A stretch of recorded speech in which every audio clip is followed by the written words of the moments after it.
Hello, welcome to my channel. In this video, we are going to be simplifying the Bessel's function J-half. And for us to simplify this expression, we need to know what the Bessel's function is. And the Bessel's function is given below. J of n of x equal to this expression. So to simplify J-half, it means that wherever we find n in this expression, we replace by half. So we substitute the value of n equal to half, and we have J half equal to, we have n here, so we replace with half. We have n here, we replace with half. N here, we replace with half.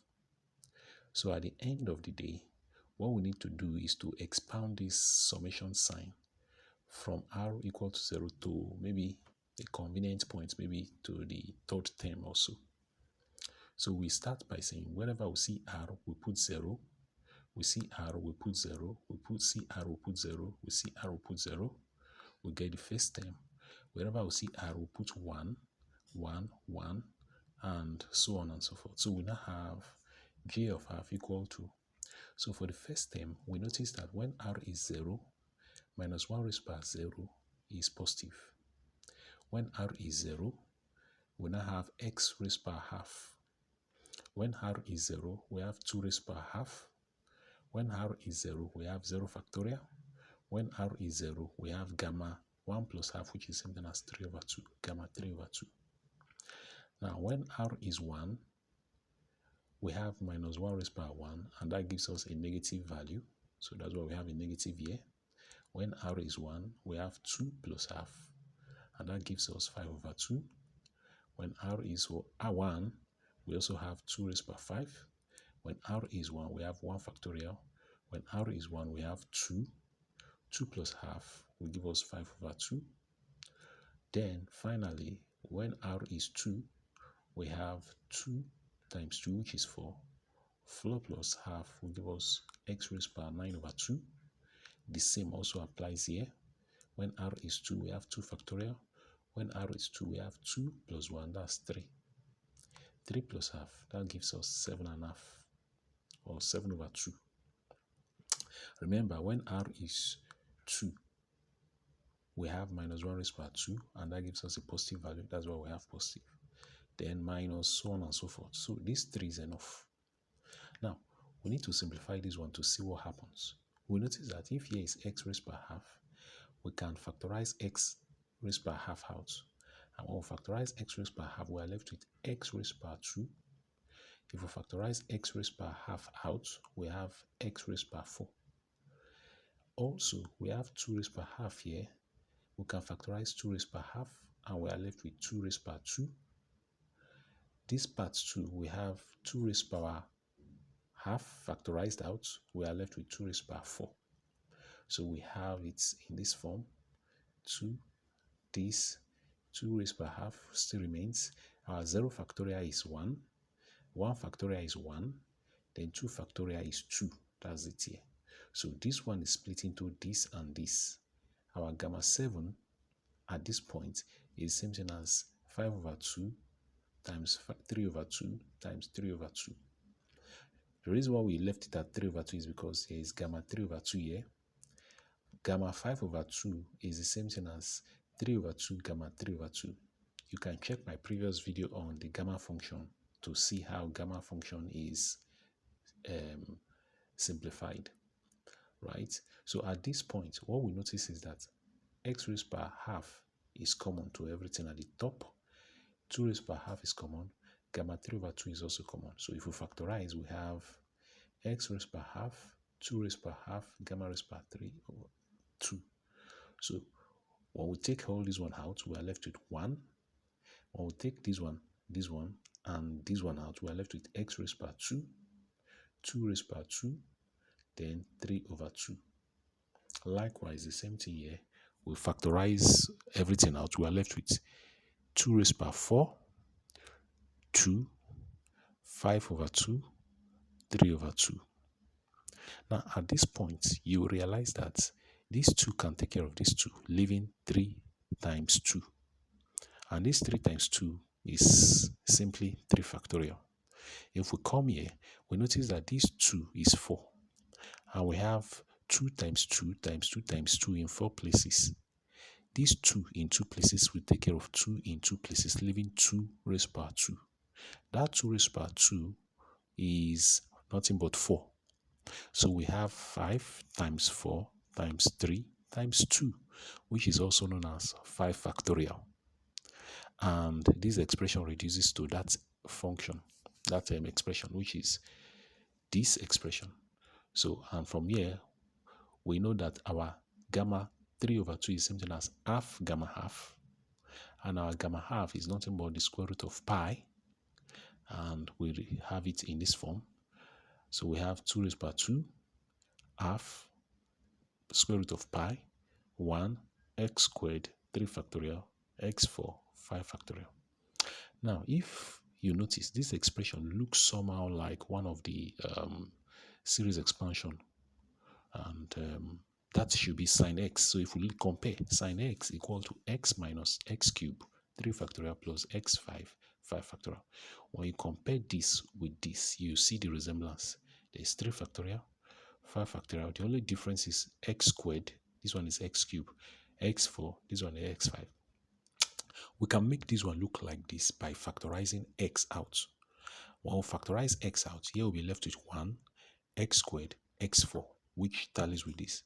That x that is factorized out can go under this. That will become sine x all over x equal to 1 minus x squared.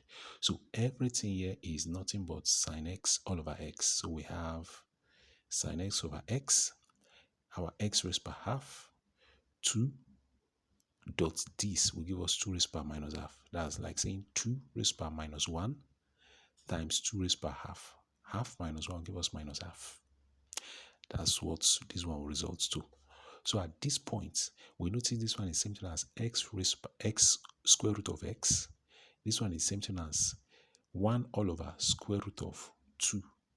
This one can go up, right? And also take note, this our x here can come down and simplify this. And when it comes down, is same thing as saying x raised by 1, and this one is x raised by half. So x raised by 1 cancels this one. You are left with x raised by minus half. Sorry, x, right? So at the end, this one will go up, and we are left with x raised by half. And we have j x raised by half times this x coming out, root pi, 2 raised by minus half. Half cancels the 1 here, leaving x raised by half. So the x raised by half will be left here. This one will go up with this combined together, and we are left with this expression. So this will go down, this will go up because of this minus sign, and they are all square roots. So we use one square root to cover everything, and that gives us j half of x equal to 2 raised by half x raised by half. Because of this negative, they will both go up and down. And because this one represents square root of 2 square root of x, we can use one square root to cover everything, and that gives us j half equal to this expression. So these are our final expression for j half. In case we want to solve for j minus half, it's just to follow the same process by replacing n with minus half. But one thing is certain, that if you go through that process, it's going to be a bit tedious. So we can navigate through another process, right, to determine the value of j half. And to do so, let's consider this new function, x raised by n, j of n, x.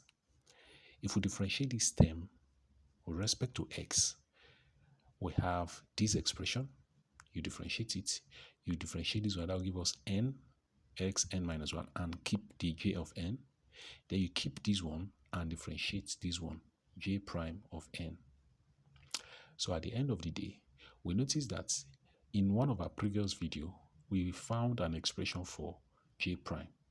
But before then, we noticed that we can factorize x raised by n minus 1 out to give us an expression like this. This one is something as x times x raised by n minus 1. That's this one. is expanded as this. So we notice that these two, they are common. We can factorize them out to give us x raised by n minus 1.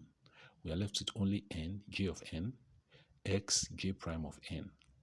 Now, this expression, right, can be replaced by another expression which was derived in our previous video, and it's giving us x n minus 1, n j of nx. So this single expression is also equal to this one. So you can check out our previous video.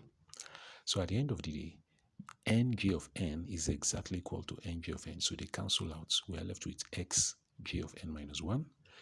And that gives us this expression equal to x raised by n j of n, because this x that is remaining will neutralize one of these one and giving us x raised by n j of n minus 1. Now, this expression, we can also do so for when x is raised power minus n, and that gives us an expression which is giving us this one, right? So this one is just the final expression which is rewritten in this form. So if we do the same thing for x raised by minus nj of n, we will get this one. Although we didn't derive this one, we didn't solve this one, but you can show this one using the same step, right?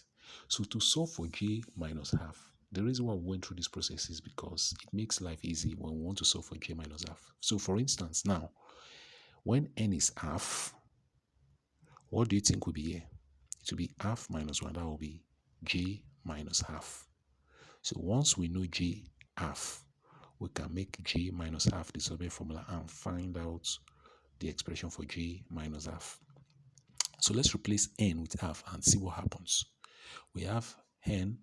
Let's replace n with half. We have n x raised by half, j half, x raised by half, then half minus 1 will give us j this.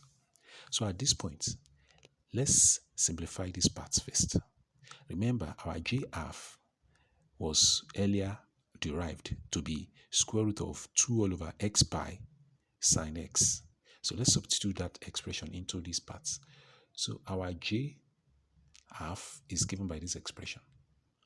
At this point, we notice that our x can go out because it has square root. So it can go out. It will now be x half divided by x raised by half. This x square root of x alone is the same thing as x raised by half. So they will both cancel, leaving square root of 2 pi. So we have square root of 2 all over pi dot sine x. Now this is a constant. We can bring it out and differentiate only sine x, and we have d dx sine x. And the differentiation of sine x is cos x. So we have 2 all over pi, square root of 2 over pi dot cos x equal to this expression. So at this point, we can send our x raised by half down to these parts.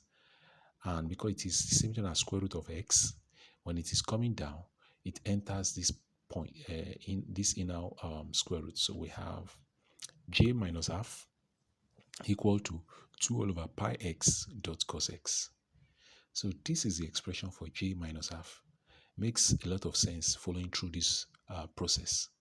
So you can still use the same method to solve for j 3 over 2. So you can test this one by showing that this j 3 over 2 equal to this expression. And one thing you can do is to go back to the previous slide and use this expression. So if you use this expression, notice when n is half, this part will be n plus 1, which is half plus 1, that's 3 over 2. You can use this method or this process, just what we used for this, to solve for j 3 over 2. I hope this helps. Please like, share, and subscribe. Thank you.